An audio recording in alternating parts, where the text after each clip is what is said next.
Video like जरूर कर लीजिए और ऐसे वीडियो लगातार फ्री में पाने के लिए चैनल को तुरंत सब्सक्राइब कर लीजिए और बेल आइकन को जरूर टैप कर लीजिए ताकि आगे भी सारे वीडियो आपको मिलते रहे। यूट्यूब में फॉलो करते हैं तो प्लीज ये वाला फ्री टेलीग्राम चैनल जरूर ज्वाइन कर लीजिएगा। सारे नोटिफिकेशन सारे अपडेट यहीं पे आते हैं, ध्यान रखिए। यूपीपीसीएस 2026 प्रीलिम्स में अभी जितने दिन बचे हैं उसमें आप अपनी तैयारी को एक खास धार दे सकते हैं, यानी तैयारी को खास बना सकते हैं।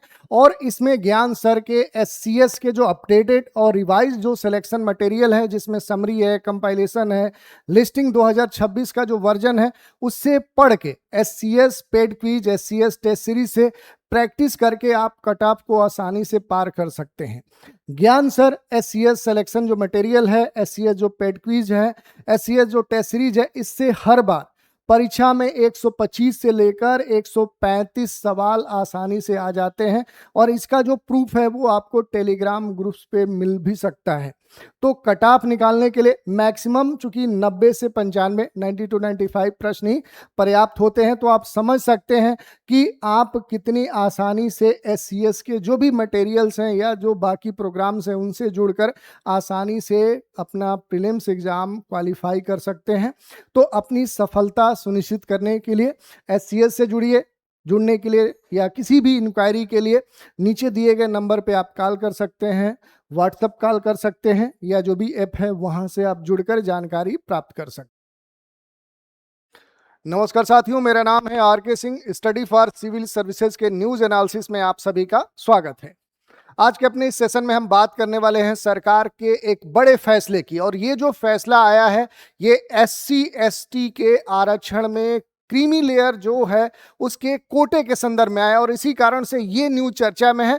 तो आज इसी पर हम बात करने वाले हैं कि क्या एससी एसटी के आरक्षण में कोई बड़ा बदलाव होने जा रहा है, इस पर सरकार का आखिर बड़ा फैसला है क्या। तो चलिए थोड़ा सा देखते हैं। सबसे पहले हम न्यूज की बात करेंगे तो सरकार ने सुप्रीम कोर्ट से स्पष्ट तौर पे अपने तरफ से ये बात कही है कि अनुसूचित जाति और अनुसूचित जनजाति के जो उच्च वर्ग का कोटा है उससे बाहर नहीं किया जा सकता है। ये एक बड़ा फैसला सरकार का कहा जा सकता है, क्योंकि लंबे समय से देखें तो इस बात की हलचल थी कि अब ओबीसी के आरक्षण में जैसे क्रीमी लेयर लागू किया गया है, क्या अब इस बार की जो सरकार है वो एससी एसटी के आरक्षण कोटे में क्रीमी लेयर को भी शामिल करेगी। और इसी कारण से देखें तो ये जो फैसला है ये खास तौर पे चर्चा में है, क्योंकि एक खास केंद्र सरकार के हलफनामे में ये कहा गया है कि एससी एसटी आरक्षण में जो क्रीमी लेयर है ये नहीं लागू होगा। ये बात खास तौर पे देखें तो सुप्रीम कोर्ट से सरकार की तरफ से बात रखी गई है और ये कहा गया कि ये जो सिद्धांत है ये ओबीसी और कह सकते हैं कि बेसिक तौर पे सोशली और एजुकेशनली जो बैकवर्ड कोटे हैं, जो कह सकते हैं कैटेगरी है, उन पर ये लागू होगा। और इसके संदर्भ में जो पीआईएल दाखिल की गई थी सुप्रीम कोर्ट में वो खारिज अब कर दी गई है। तो इस तरह से देख सकते हैं कि केंद्र सरकार का यही कहना है कि एससी एसटी जो आरक्षण है ये आर्थिक नहीं है, ये इकोनॉमिक स्तर पे नहीं है, बल्कि ये सामाजिक जो भेदभाव है, जो सोशल डिस्पैरिटी है और जो ऐतिहासिक अन्याय है उसकी भरपाई करने के लिए कंपनसेशन के स्तर पे है। बेहतर आय होने से भेदभाव खत्म नहीं होता। ये सबसे महत्वपूर्ण डिसीजन आया है यहाँ पर सुप्रीम कोर्ट से सरकार की तरफ से, क्योंकि SC ST reservation are not meant for economic reason but rather to compensate for social discrimination and historical injustice. A better income does not eliminate this discrimination. Central government का ये पूरी तरह से इस अपने फैसले के संदर्भ में कहना। अब देखिए इसमें सबसे महत्वपूर्ण जो मांग उठी है वो क्या उठी है, यानी मामला क्या था। तो देखिए एक पीआईएल सुप्रीम कोर्ट में दाखिल की गई थी और इस याचिका में कहा गया था कि जो संपन्न वर्ग से एससी एसटी परिवार हैं उनको आरक्षण का लाभ नहीं मिलना चाहिए। और इसी के संदर्भ में कह सकते हैं कि 11 अगस्त को रमाशंकर प्रजाति और अन्य की जो जनहित याचिकाएं हैं उस पर केंद्र और राज्य सरकारों को नोटिस जारी किया गया था।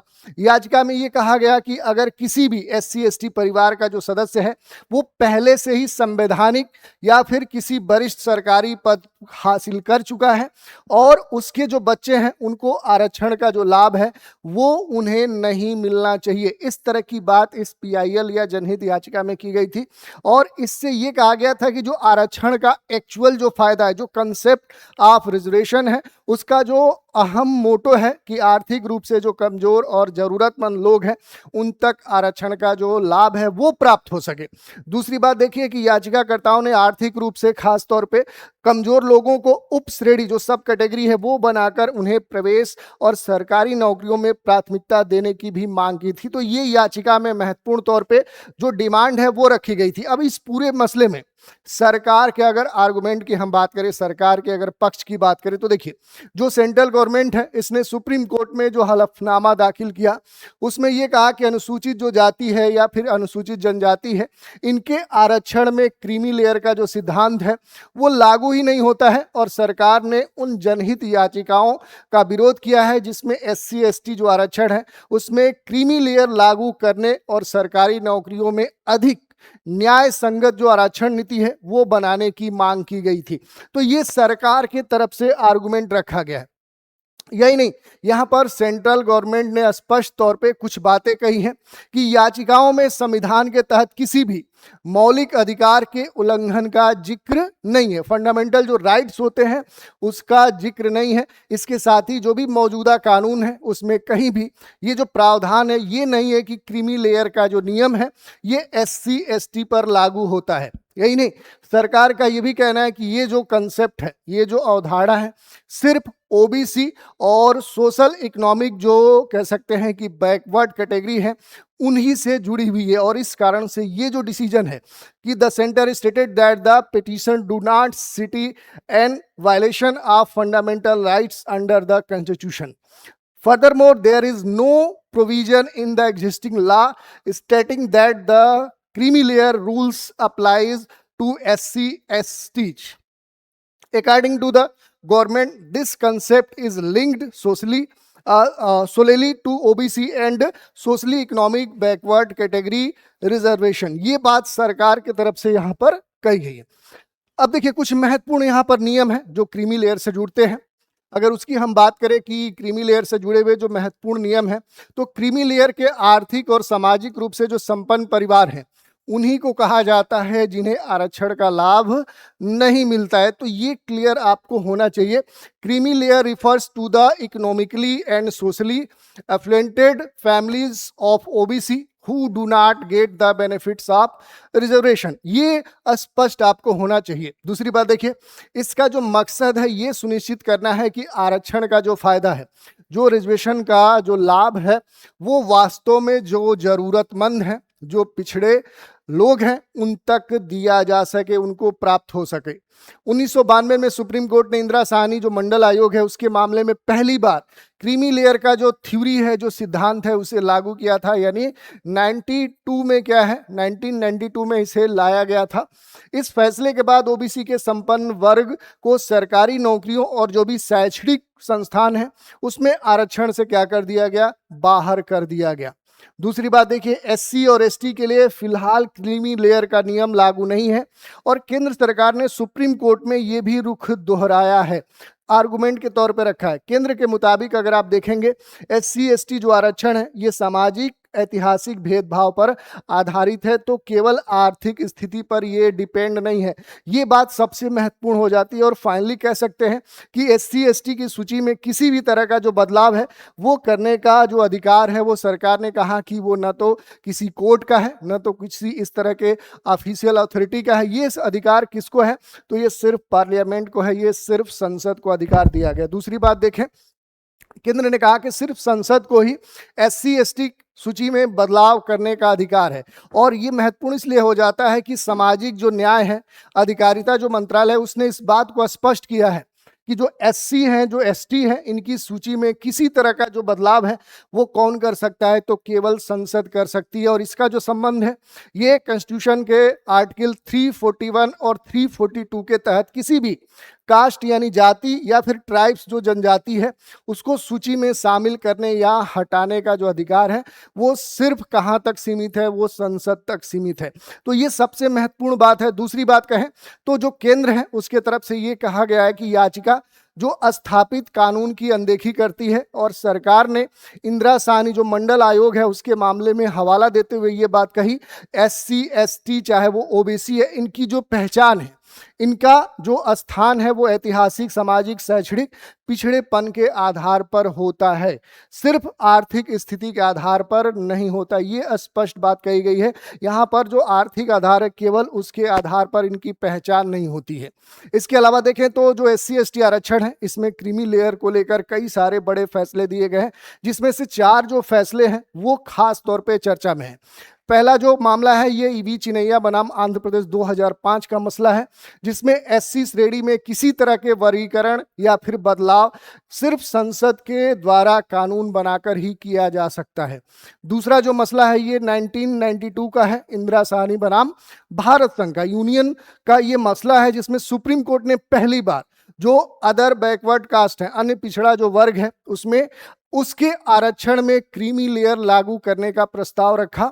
अगला जो मसला है वो 2006 का है, M नागराज बनाम भारत संघ का ये मामला है, जिसमें इस मसले में फैसले में क्रीमी लेयर का जिक्र हुआ था, लेकिन केंद्र के मुताबिक ये जो फैसला आया सिर्फ सामान्य टिप्पणी तक सीमित था। और एक और मसला है 2008 का, अशोक ठाकुर बनाम भारत संघ का। ये मसला क्या है, तो सुप्रीम कोर्ट ने क्लियर किया, स्पष्ट किया कि क्रीमी लेयर का जो सिद्धांत है वो OBC के आरक्षण के संदर्भ में SC/ST पर लागू नहीं होता, यानी उनके लिए ये है नहीं। और इसी मसले के कारण देखें तो ये मसला चर्चा में। अब यहाँ पर एक दो चीजें और समझने वाली बात है, क्योंकि पहले भी हमने बात कर लिया था, चूंकि बार बार हम क्रीमी लेयर की चर्चा करें तो बेसिक जो जानकारी है कि आखिर क्रीमी लेयर कहते किसे हैं। तो देखिए, भारतीय जो आरक्षण प्रणाली है, भारत में जो भी रिजर्वेशन कोटा है, उसमें अगर आप देखेंगे तो जो क्रीमी लेयर है, या जिसे कह सकते हैं कि मलाईदार जो एक तबका है, उसकी बात की जाती है।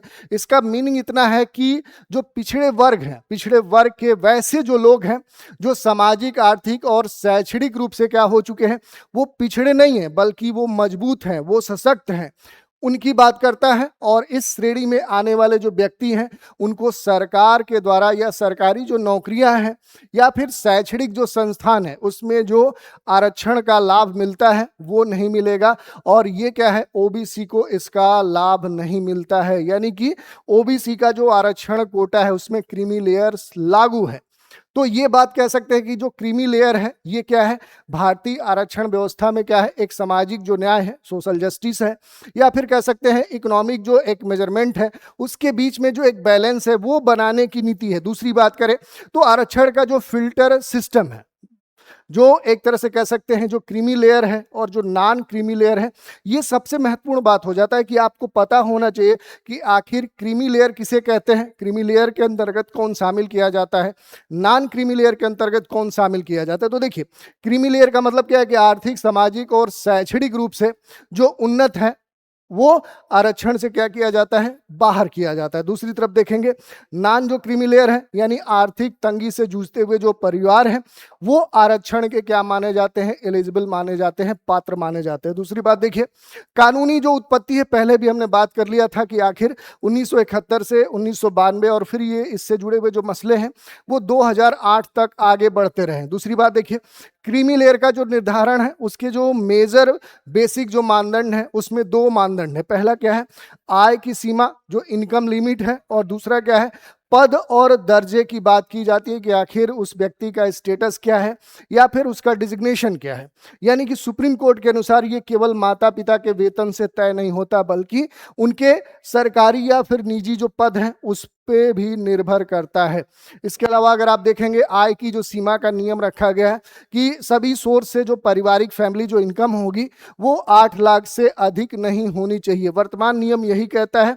इसके अलावा भी अगर आप देखेंगे तो कुछ चीजें कही गई हैं, शामिल कुछ ऐसे पद हैं जो दर्जे हैं जो कहीं ना कहीं क्रीमी लेयर को निर्धारित करते हैं। यदि माता पिता कुछ खास जो उच्च पद हैं उस पर आसीन है तो बच्चे जो हैं वो सीधे क्रीमी लेयर में माने जाते हैं, चाहे मूल वेतन उनका कुछ भी हो। अब देखिए, इसमें संवैधानिक कुछ पोस्ट हैं, कॉन्स्टिट्यूशनल जो पोस्ट हैं जिसमें राष्ट्रपति है, उपराष्ट्रपति है, सुप्रीम कोर्ट, हाई कोर्ट के जो जज हैं, या फिर संघ लोक सेवा आयोग के जो सदस्य हैं वो इसमें शामिल किए गए हैं। इसके अलावा जो हाई रैंकिंग जो ऑफिसर्स हैं, चाहे वो क्लास ए की बात की जाए, क्लास बी की बात की जाए, या ग्रुप बी के जो अधिकारी हैं उनके बच्चे भी इसमें शामिल किए जाते हैं। जो मिलिट्री रैंक है, सेना में अगर कर्नल या फिर उससे ऊंचे रैंक का कोई अधिकारी है तो उसके लिए भी क्रीमी लेयर लागू किया जाता है। तो ये आपको समझना होगा, जो सीमाएं हैं वो SC ST के लिए लागू नहीं होती हैं, और इसी को लेकर एक बड़ा फैसला अभी सरकार ने दिया है। आर्थिक सुधार कहिए, ऐतिहासिक जो भेदभाव है उसे दूर करने के लिए स्पष्ट तौर पे जो अनुसूचित जाति है, जो अनुसूचित जनजाति है, इनके आरक्षण में जो क्रीमी लेयर है उसका नियम लागू नहीं किया जाता है। सरकार और जो भी न्यायिक तर्क है कि ऐसे वर्ग से आने वाले जो लोग हैं उन्हें आरक्षण मिलना चाहिए, क्योंकि अभी भी क्या है वो सामाजिक और एक तरह से शैक्षणिक रूप से पिछड़े हुए हैं। इसमें केवल आधार आर्थिक नहीं हो सकता, ये बात सरकार के तहत कही गई है।